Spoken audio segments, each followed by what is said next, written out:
हमारा next method है crowds method. ठीक है, जो पीछे हमने जो क्राउड पढ़ा था वो था क्राउड ट्रायंगुलराइजेशन मेथड, और ये क्या है आपका क्राउड्स मेथड। चलो इसको स्टार्ट करते हैं। ऐसे मैं आपको बताऊंगी तो आपको समझ नहीं आएगा, एक क्वेश्चन करके दिखा देती हूँ तो आपको समझ आ जाएगा। देखो मेथड का नाम क्या है, क्राउड्स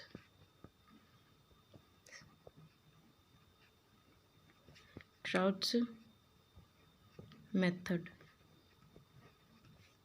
ठीक है, चलो एक क्वेश्चन इसका सॉल्व करके देख लेते हैं। मान लो आपको इक्वेशंस दे रखी हैं, जो आपका सिस्टम ऑफ इक्वेशन है वो क्या क्या है, x plus y plus 2z equal to 7 ही देन कर लेते हैं इसको।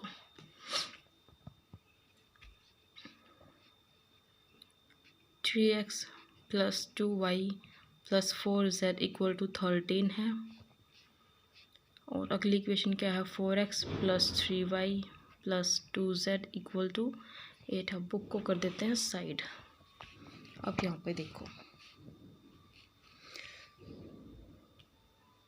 अब क्या करेंगे हम, हमें जो गिवन इक्वेशन दे रखी है हम इसकी एक मैट्रिक्स बनाएंगे। क्या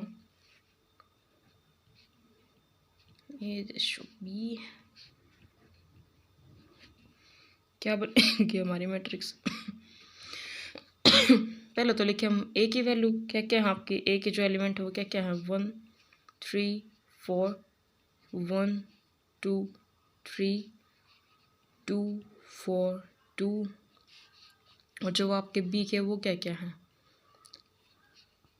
7 13 और 8 ये हैं। तो आपका ये क्या बन गया, ये बन गया आपका ऑगमेंटेड मैट्रिक्स। तो लिखें इसको, कौन सी मैट्रिक्स है ये हमारी। अगर इससे पहले इक्वेशन सॉरी लाइन क्या लिखेंगे, हम लिखेंगे the augmented matrix from the given equations, the given equations is, ये है आपकी। अब आपको क्या निकालना है, अब हमें बनानी है कि डिराइव्ड मैट्रिक्स। क्या बनानी है हमें, डिराइव्ड मैट्रिक्स, या फिर उसको क्या बोल सकते हैं ऑक्सिलरी मैट्रिक्स, ऑक्सिलरी मैट्रिक्स। तो फर्स्ट स्टेप में हमें क्या करना होता है, सबसे पहले हम निकालेंगे फर्स्ट कॉलम के एलिमेंट क्या निकालेंगे, एलिमेंट्स ऑफ फर्स्ट कॉलम। ठीक है, फर्स्ट कॉलम के निकालने हैं एलिमेंट। तो क्या होगा, हमारा जो A11 डैश है वो किसके इक्वल होगा, हमारा A11 के इक्वल होगा। जो हमारा A21 डैश है वो किसके इक्वल होगा, A21 के इक्वल होगा। और जो आपका A31 डैश है वो किसके इक्वल होगा, A31 के इक्वल होगा। ये फॉर्मूले हैं, हर एक में सेम लगेंगे, आपको यही लिखने हैं।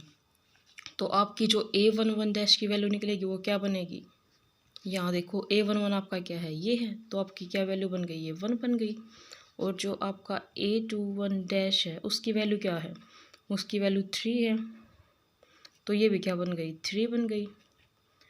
जो आपका A31 डैश है उसकी वैल्यू क्या है, 4 है, तो ये वैल्यू भी क्या बन गई, 4 बन गई। ठीक है, एलिमेंट से निकल गए आपके फर्स्ट कॉलम के। अब क्या लिखना है आपको, जब आपके फर्स्ट कॉलम के मैट्रिक्स निकल गए हैं तो हम ऐसे साइड में एक मैट्रिक्स बनाते चलेंगे। ठीक है, ऐसे लिख लो मैट्रिक्स को, या फिर हम ऐसे कर लें, ये ठीक रहेगा। यहाँ पे बना लेते हैं, ब्लैक पेन से लिख दूँ ये वाले एलिमेंट्स। ठीक है, आपको फिर कन्फ्यूजन नहीं रहेगी। देखो क्या क्या मिले हमें, कॉलम 1 मिला है ना, तो क्या क्या है 1 3 4, इसमें लिख लिया हम क्या क्या मिले हमें 1 3 4, ठीक है। अब आगे हमारा काम क्या है, सेकंड स्टेप हमारा क्या है। सेकंड स्टेप में हमें क्या करना है, ये तो निकाली हमने फर्स्ट कॉलम के, अब हम निकालेंगे फर्स्ट रो के। किसके अलावा, जो आपका A11 डैश है इसको छोड़ के बाकी सारे निकालेंगे। लिखें फिर, elements of first row except A11 dash, ठीक है। A11 डैश की वैल्यू हमारे पास पहले ही है, इसलिए हम ये नहीं निकालेंगे। तो अब हमारी रो के अकॉर्डिंग हमारा क्या बच गया, क्या क्या बचते हैं हमारे, A12 डैश बचता है। जो हमारा A12 डैश होगा वो क्या होगा, हमारा A12 और डिवाइडेड बाई A11। जो आपका A13 डैश होगा वो क्या होगा, A13 डिवाइडेड बाई A11। और देखो क्या बचता है, ये B वाले एलिमेंट भी बचे हुए हैं। तो अब यहाँ क्या निकालना है आपको, B1 डैश निकालना। वो कैसे निकलेगा आपका, B1 बाई A11। यानी कि इसको देखने के बाद आपको क्या पता चलता है कि पूरी की पूरी रो को, जो आपकी फर्स्ट रो है, आपको उसको A11 से डिवाइड करना पूरी फर्स्ट रो को, ठीक है। तो करो, आपकी A12 की वैल्यू क्या है, देखो 1 है, तो लिखो A12 डैश निकाल रहे हैं ना, 1 है। और जो आपका A11 है वो क्या है, वो भी 1 है। तो ये किसके इक्वल आ गई, 1 के इक्वल। अब बचता आपका A13 डैश, ये किसके इक्वल है, A13 क्या हमारा A13 2 है, और हमारा A11 क्या है, 1 है। तो ये किसके इक्वल आ गई, 2 के इक्वल आ गई। जो आपका B1 डैश है वो क्या निकलेगा, हमारे B1 की वैल्यू क्या है, 7, और A11 क्या है, 1 है। तो ये किसके इक्वल आ गई, 7 के इक्वल आ गई। अब ये वाले एलिमेंट्स लिखो, क्या क्या निकले, ये हमारे 1 2 7 लिखो। यहाँ पे कहाँ गया, ये रहा 1 2, और ये B वाला इस साइड था आपका 7, ठीक है।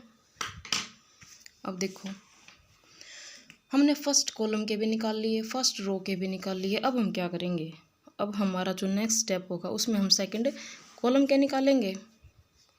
तो निकालो, एलिमेंट्स ऑफ सेकंड कॉलम। अब देखो, सेकंड कॉलम में हमारे पास जो ये वाली वैल्यू है A12 है, जो हमारे पास ये वाली A12 डैश तो हमारे पास पहले से ही, तो हमें ये नहीं निकालना, अब बाकी बचे हुए निकालने हैं। तो अब इस बात को अब हम यहाँ पे लिखेंगे, एक्सेप्ट A12 डैश, ठीक है। तो अब हमारे क्या क्या बच गए, A22 डैश कैसे निकलेगा, A22 डैश निकलेगा आपका A22 minus A21 dash A12 dash. ये फॉर्मूले आपको एज इट इज़ लिखने हैं, एज इट इज़ याद रखने हैं। दूसरा क्या है आपका A32 डैश निकलेगा आपका, A32 डैश कैसे निकलेगा, उसका फॉर्मूला क्या है, A32 माइनस A31 डैश और A12 डैश, ठीक है। A22 की वैल्यू आपकी क्या है, ये तो बताओ क्या है, कहाँ गई आपकी मैट्रिक्स, ये रही आपकी 2 है ये। तो लिखो 2 माइनस A21 डैश क्या आया था हमारा, A21 डैश ढूंढो कहाँ पे निकाला था, ये रहा। तो ये क्या है आपका 3 है, 3 और मल्टीप्लाई किसके साथ, A12 डैश के साथ। आपका A12 डैश क्या है, 1 है। तो ये क्या आ गया आपका -1 आ गया ये। अब ये वाला देखो A32, आपका A32 क्या है, 3 है। तो लिखो 3 माइनस A31 डैश क्या निकला आपका, A31 डैश आपका 4। तो लिखो 4 और A12 डैश क्या आपका 1 है। तो ये भी आपका -1 बन गया। तो अब इनको लिखो, हमारा ब्लैक पेन और ये वाले एलिमेंट हमारे क्या क्या आए हैं, ये दोनों ही हमारे क्या आए हैं, -1 ठीक है। अब हमने सेकंड कॉलम निकाला, तो अब हम आगे क्या निकालेंगे, सेकंड रो निकालेंगे। हमारा फोर्थ स्टेप क्या होगा,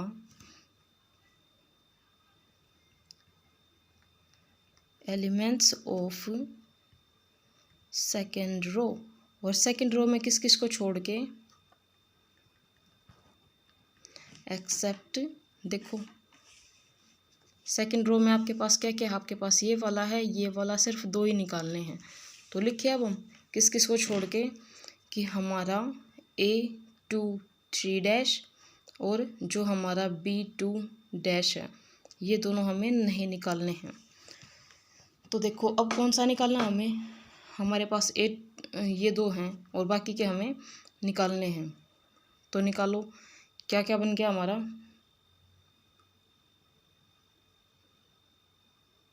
नहीं ये वाले तो हमारे पास नहीं है, बाकी तो सारे, अच्छा इसका मतलब हमें ये निकालने हैं। तो आपका जो A23 है वो कैसे निकलेगा, 1/A22 और A23 माइनस A21 A13 इस तरीके से निकलेगा आपका। चलो वैल्यू पुट करो, 1/22 की वैल्यू क्या है, 1 है। जो आपका कहाँ गया, आपका A22 क्या है आपका, ढूंढो कहाँ पे है A22, ये रहा, -1 है। तो ये -1 है तो ये वाला साइन आपका माइनस का हो जाएगा। और जो आपका A23 है वो क्या है, आपका A23 किसके इक्वल है, 4 के इक्वल है। तो लिखो 4 माइनस A21 क्या है आपका, A21 आपका 3 है। तो लिखो 3 मल्टीप्लाई बाई A13 क्या आपका 2 है। तो क्या बन गया आपका ये, अब तो इधर हम सॉल्व कर सकते हैं, यहाँ पे मैट्रिक्स नहीं लिख रहे हम। ये 6 हो गया, ये -4 माइनस 6 है तो -2, और माइनस आपका पहले से ही है। तो आपका आंसर ये वाला क्या बच गया, आपका 2 बच गया। एक माइनस तो ये थी और एक ये बाहर थी, तो माइनस माइनस आपकी प्लस हो गई। ठीक है, अब हमें दूसरा क्या निकालना है, B2। ये कैसे निकलेगा, 1/A22 और B2 माइनस A21 और B1। ये वाली A22 की वैल्यू आपको पता है क्या है, -1/1 है। और जो आपका B2 है उसकी वैल्यू क्या है आपकी, देखो 13 है ना, ये रही। तो ये वैल्यू आपने लिख ली 13 माइनस A21 आपका क्या है, A21 है आपका 3 इंटू आपका B1 क्या है, आपका B1 देखो 7 है। ठीक है, तो यहाँ पे आप क्या लिखोगे 7। अब आपका यहाँ क्या बच गया, ये 21 हो गया और ये 13 हो गया। तो इसका मतलब ये माइनस का 8 बच गया, और माइनस माइनस प्लस हो गया, आपका क्या बन जाएगा 8। ठीक है, अब ये वाली वैल्यू लिखो आप, क्या क्या निकली हमारी 2 और 8। तो लिखो ये तो निकली है हमारी 2 और ये निकली है हमारी 8। अब हमारे पास सिर्फ ये दो वैल्यू निकालनी बचती हैं, निकालो इसको।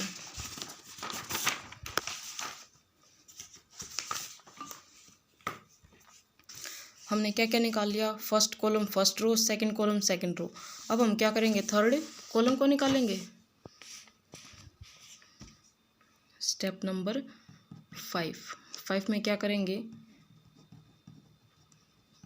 एलिमेंट्स, अरे रुक जाना, एलिमेंट्स कौन कौन से निकालने हैं, एलिमेंट्स ऑफ थर्ड कॉलम। देखो हमें थर्ड कॉलम के निकालने हैं, 1 2, एक ही निकालना है। तो हम एक्सेप्ट लिखने की बजाय सिर्फ ये लिख लें कि हमें निकालना कौन सा है, कौन से वाला बचता है हमारा बचता है A33, यानी कि हमें ये वाला निकालना है। तो कैसे निकलेगा ये आपका A33 कैसे निकलेगा, ये निकलेगा आपका A33 माइनस A31 और आपका A13 माइनस A32 और आपका A23। ये सारी वैल्यू आपको लिखनी है। आपका A33 क्या है, देखो 2 है ना, तो लिखो यहाँ पे आपका 2। A31 क्या है, अब तो तुम यहीं से देख लो, तुम्हारा A31 डैश क्या है, ये आ गया, क्या है ये आपका 4 है, और A13 डैश क्या है, A13 डैश आपका -1। ठीक है, तो लिख लो अब इनको यहाँ पे। A31 डैश तो क्या है आपका 4 है, और A13 डैश क्या है, 13 डैश आपका 2। तो यहाँ पे लिखेंगे 2, अरे 2 लिखना था, माइनस A31 डैश क्या 32, A32 डैश क्या आपका -1 है, और A23 डैश क्या है आपका 2 है। तो ये किसके इक्वल आ गया आपका 2 - 8 + 2, और ये आपका क्या बच गया माइनस का 4 बच गया। ये वैल्यू भी हमें मिल गई। तो अब हम लिखें इस वैल्यू को, क्या वैल्यू मिली हमें, किसकी वैल्यू है A33 डैश की है ये, तो हमारा A33 डैश यहाँ पे होगा -4। अब हमें सिर्फ ये निकालना है, हमारा ए की थर्ड कॉलम में हमारा सिर्फ एक ही एलिमेंट निकालना रहता है।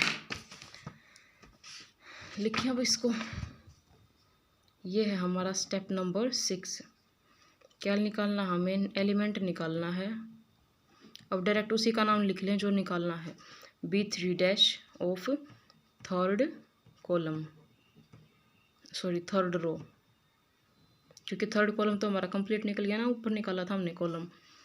ये कैसे निकलेगा, इसके लिए आपका फॉर्मूला है, जो आपका B3 डैश है वो होगा 1/A33 डैश, और B3 - A31 dash B1 dash minus A32 dash B2 dash. ये फॉर्मूले याद रखने हैं आपको, फॉर्मूले में जो जो लिख रखा है वही वैल्यू आपको पुट करनी है। आपका A33 डैश क्या है, मैं आपको बिना दिखाई लिख देती हूँ, ये आप देख लेना।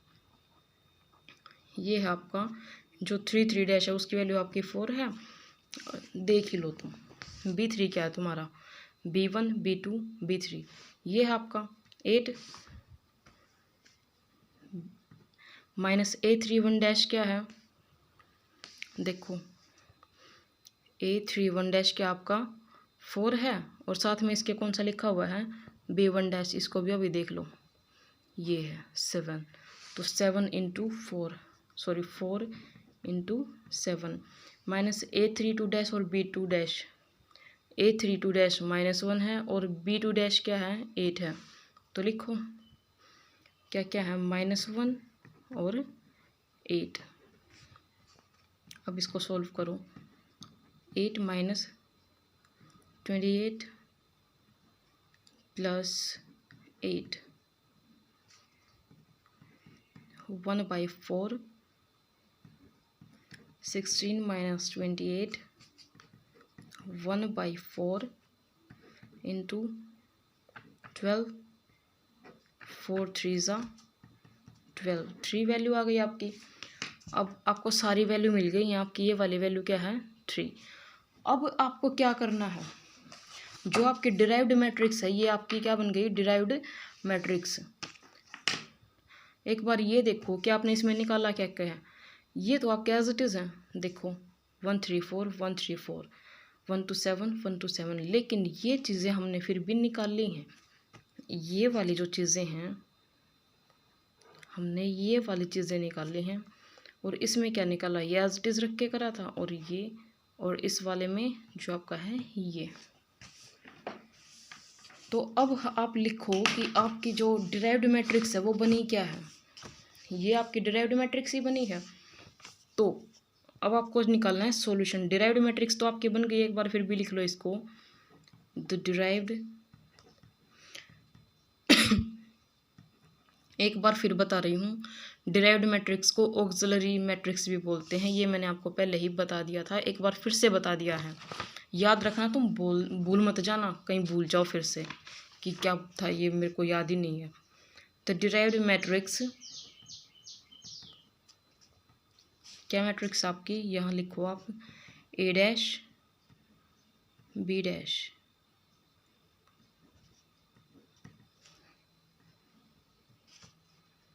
क्या क्या लिखी हैं 1 3 4 1 - 1 - 1 2 2 4, और ये वाले, और ये क्या क्या है 7 8 3।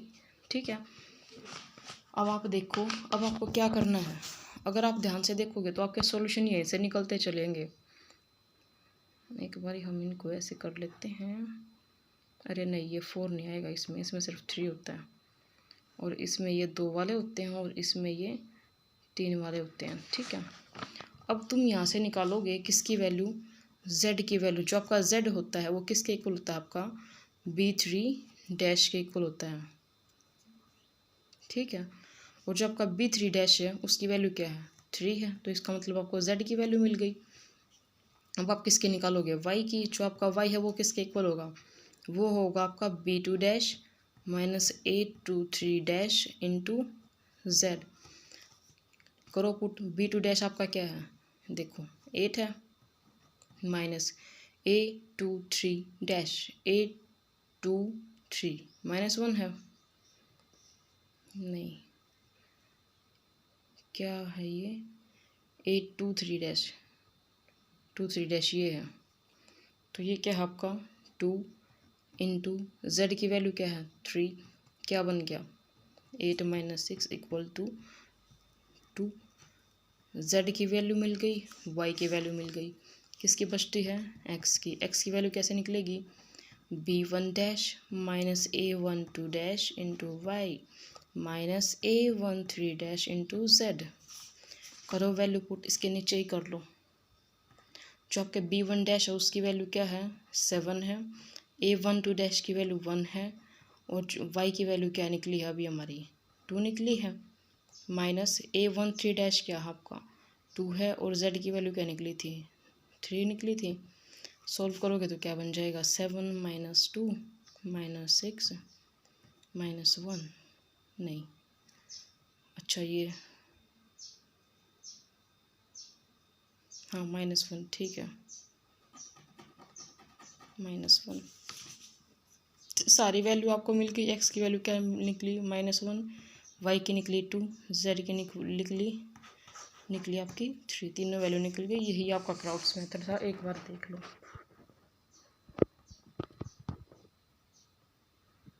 ये दिख गया आपको, ठीक है। आपका ये मेथड भी हो गया है। कोई प्रॉब्लम हो तो बता देना, अदरवाइज पढ़ लेना। Bye bye, thank you.